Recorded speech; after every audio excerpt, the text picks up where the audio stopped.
Here's a follow-up video to Mr. Leflare. You're asking about how do animals get to only certain locations, or they're unique in a certain location, if the flood story is true.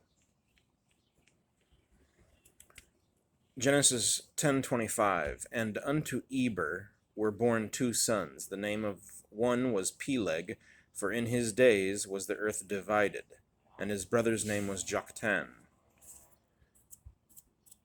Okay, that's one possible example where, for whatever different reasons, whether ground caved in and water filled the area, whatever, the earth was divided.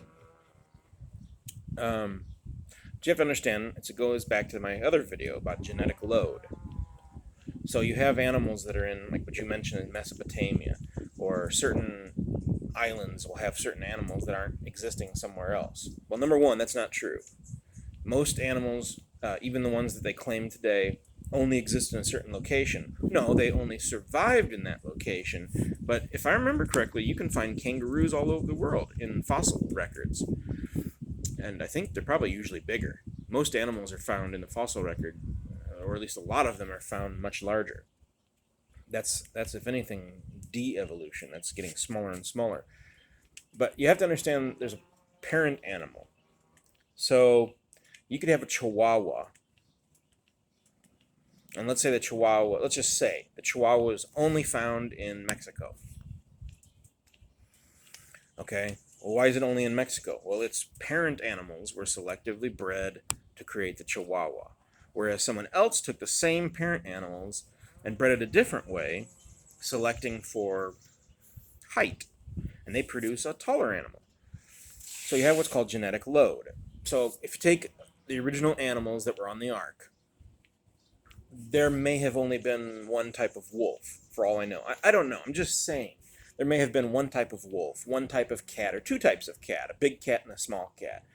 And then from those animals that are just full of genetic information, they're fresh, they're tons of genetic information, those animals can then separate, their offspring separate, and intermarry into their own smaller groups, and lose some information from death. And in different nations, you're going to get different results. So, for instance, you take a fox. If you take a wild fox right now, if I went out there in the woods and captured a wild fox, I could take its offspring, and if I selectively breed its offspring, where if one pup is just a little less terrified of me than another pup, so I take that pup and I selectively breed it, and you do that for 20 years, which is what the Russians did. If you do that for 20 years, you end up with basically a collie dog. The fox is a dog. And if you selectively breed for animals that are less scared of people, and you keep doing that, in 20 years, the Russians came up with basically a collie dog. But if you selectively bred for those that are more scared, you'll come up with some other animal. That's not evolution. That's actually de-evolution. It's limiting the genetic availability of information. So that first fox is full of genetic information, and you can subdivide that genetic information into smaller amounts and get different results, but they're still from that parent animal. So the saber-toothed tiger, for all I know, the saber-toothed tiger could be the ancestor of a Bengalese tiger or something like that. I'm sure you could do genetic testing, but you have the parent animals on the ark, chock full of genetic information, just like Adam and Eve's children, of which they had more than just Cain and Abel and Seth. The Bible talks about them having sons and daughters. So who knows how many hundreds of children or thousands of children Adam and Eve had during their lifetime. But they're full of genetic information. In biology, this is called genetic load. Low genetic load, specifically. And you can marry a sister back then. Maybe you grew up and you're farming or whatever, and she's growing up and she might be 20 years younger than you or something, and you got, hundreds of siblings. It's kind of like the Mexican community. My brother's wife, she has 150 cousins, last I knew.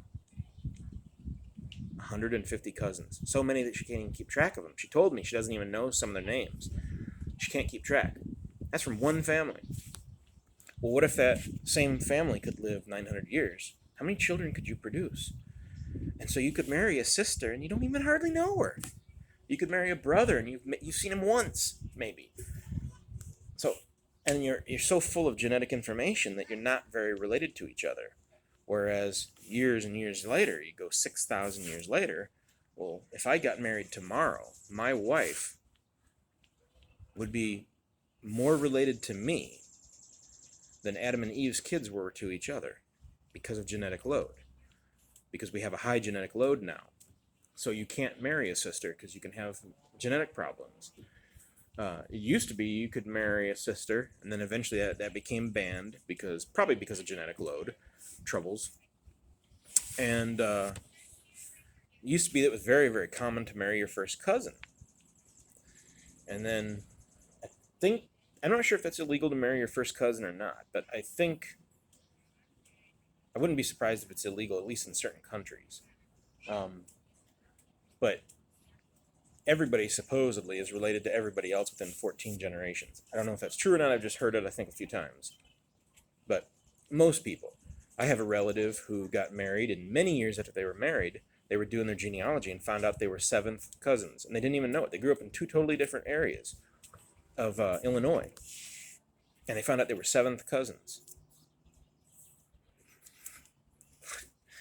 So, but still, there's enough, it's still low enough genetic load, it's not going to be a problem. But the closer you get, you start running into genetic issues.